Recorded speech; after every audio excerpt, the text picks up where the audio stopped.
Hi there, it's Nicole with some color layering vintage flowers prayers greeting cards. This is a greeting card set that I created for the Lasting Hearts card drive. And here I'm showing the ink color combinations that I'm using for my cards. For each card, I am using the exact same design. I'm just switching up the colors of the vintage flower. This is from an Altenew stamp set. And I am using 3 shades to do the color layering for both the flowers and the leaves. The leaves are all going to be done in the exact same colors. And then the greeting is from the Hero Arts and Simon Says Stamp Prayers Stamp and Die set. I am only using the stamps here and not the Prayers word die. And it's a very, very simple design, and I'm going to create multiples of these so that I can have lots of these prayers greeting cards. Here are the colors for the green leaves that I'm going to be using as well. To start, I die cut a whole bunch of these 4-bar sized rectangles from Smooth White cardstock using a Lawn Fawn stamp, or die rather, and it's exactly the size of the front of a 4-bar sized card. Next, I'm taking some plastic packaging and I am simply cutting around one of these scrap flowers that I stamped, trying to figure out what color combinations I wanted to use for my cards here today. I'm using the clear packaging as my mask, as opposed to using a paper mask. I am going to be stamping over this many, many times, and a plastic mask is going to hold up much better than a paper one. So I just want to make sure I get all that adhesive off of the plastic. I can go ahead and discard that rose. And then I'll use a little bit of Post-it tape. You could also use washi tape for this, and that's going to hold it down. Now you can see, and this is my sample here that I created. I did not mask anything off. This is more for placement than anything else. This is going to be my guide as I go through and stamp each of these rectangle backgrounds. So I am going to start with the solid flower design from the Vintage Flowers stamp set. And I'm going to go ahead and use this little cheat sheet that I created so that I can exactly line up where that flower goes. Pick it up with my MISTI stamp tool. This is a great stamp positioner tool, which is going to make it possible to create multiples of these cards super, super easy. You can see there I drew a little pencil line in the lower left corner of my MISTI background. That's just showing me where I need to line up that lower left corner. And then I'm going to start stamping these cards. And here is a great example of why the MISTI is so great. The first stamped image there of my soft yellow background just didn't stamp all that great. There was missing a few spots, so I just inked it up again and stamped it before moving on to the next one. You are going to be able to stamp in exactly the same place every single time when you're using the stamp or the MISTI stamp positioner. Once I've done my yellow or orangish flowers, I'll move on to the blue ones. Again, I stamped that twice, and I will just keep going until I get all of these stamped. After the blue, I will work on the pink flower. And I'm going to continue doing this for every single one of these backgrounds. I think there's 10 of these cards. So here I'm working on the pink one, a little ultra pink there. The magnets hold the paper in place so that it doesn't shift when you close the cover of the MISTI. Next, I'm going to line up the second layer of my flower and ink it up with my mid-tone color. Go ahead and press that in place. And again, I'm going to do the exact same thing, go through all of my note cards or these panels here and stamp the second image for the color layering. Making sure to clean my stamp really good in between each color change so that it doesn't transfer any of one ink color to one of the flowers. You could make this even faster if you didn't switch your flower colors like I did. I wanted a little bit of a variety, so I think I stamped several of them in one color and several in another, just so that I could have the variety, but you could definitely choose one color combination and create these probably much, much quicker.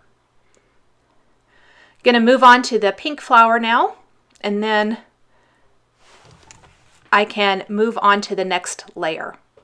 For the third layer, I'm going to use my darkest color, and that is what really makes the color layering so special. It makes the flowers just come alive. Each layer just gets slightly darker and really makes those flowers pop. I love with the pink, with that last layer, it really defines the floral.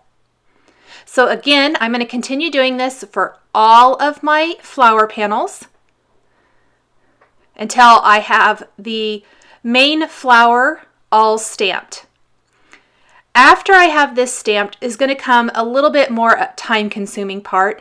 I'm going to need to mask off part of the flower on each of these background panels so that I can stamp the leaves, because you can see here that they overlap the flower if I stamp them as is.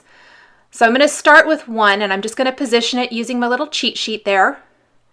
Go ahead and put my panels back in place, and then that plastic little mask that I created at the beginning, now I'm ready to use that, and I'm just going to tape that in place right over my flower.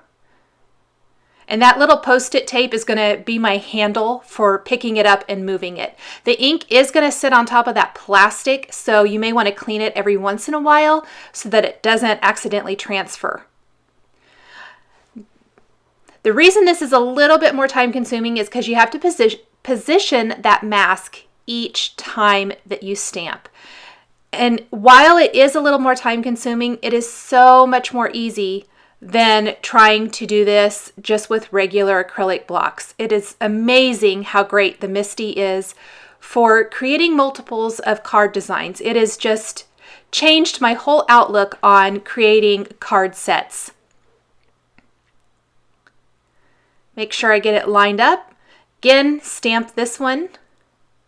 And I'm going to continue this for this particular leaf cluster on every single background. Now I decided to go ahead and add another leaf cluster, so there was kind of one framing that whole flower. So I'm going to need to, again, take my little cheat sheet and position my background stamp again, this time up here.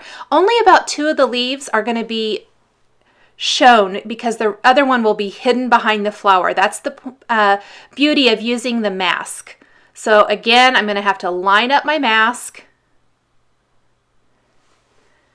and then stamp this leaf cluster. And I'm going to do this for all of the panels as well. Once I remove that mask, you'll see just how awesome that looks. Now, I didn't get my mask cut very closely, it doesn't look like, on that right side. So I trimmed it up a little bit more, inked up my leaf again, and pressed that down just to get a much better stamped impression. I'm doing the second layer of the leaves, again, exactly the same as the first layer. Put my panel down in place, use the mask, ink up the second layer of the leaves with a mid-tone color of green, and move on. I'll do that again for the leaf there on the lower left. Plus, I'm going to go ahead and stamp my other leaf there that's down in the bottom right corner of the panel at the same time. So I'm going to be using my mid-tone color and my light color, just making sure I ink up the right one there. That's going to save me a little bit of time by doing the mid-tone color on the one on the left and my light on the one on the right. Once I have all of these inked up and stamped, I will add the second layer stamping for both of for the final leaf cluster there in the bottom right, and move on to the darkest highlight piece, again having to mask off for the one leaf cluster there to the right of the flower. And that's going to be my darkest highlight leaf color, which really makes those leaves come to life. These are super simple panels, just with a lot of color layering. And it makes such beautiful looking florals. I'm going to do that for all of these flowers, plus add the third layer of stamping for the other 2 leaf clusters as well. Once all of the leaves are stamped, I am ready to add the greeting. This is from the Prayers stamp set and dies from Hero Arts and Simon Says Stamp. This was from Stamptimber and brought back as a special because it was so highly requested. I'm going to lay out my greetings there using the cheat sheet again. And then I am simply going to stamp this greeting repeatedly using some black licorice ink from Lawn Fawn. So super easy. There were a few areas that were slightly light, so I inked it up again and pressed that again, and you can see how crisp and clean that is. Again, I'm going to do this on every single one of the panels. Now this is all I did for my cards. You could definitely add some enamel dots, some sequins, maybe some Wink of Stella to add a little bit of glitter if you wanted to. I kept mine pretty clean and simple, but there are a lot of different things that you could do if you wanted to add a little bit of dimension. Once I have all of these stamped, I am simply going to take some 4-bar note cards from Simon Says Stamp, add some nice strong adhesive like the Permatac adhesive here, and then glue my panel to the front of these note cards. The great thing about using a panel on the note card is if you do make any errors with stamping, you aren't ruining a note card or having to add a panel over it to cover it up. You add the panel to the note card and nothing is ruined. So here's a look at all of the note cards I created here, 3 different color combinations. I hope you've enjoyed this video showcasing some color layering stamping using the Vintage Flowers stamp set from Altenew.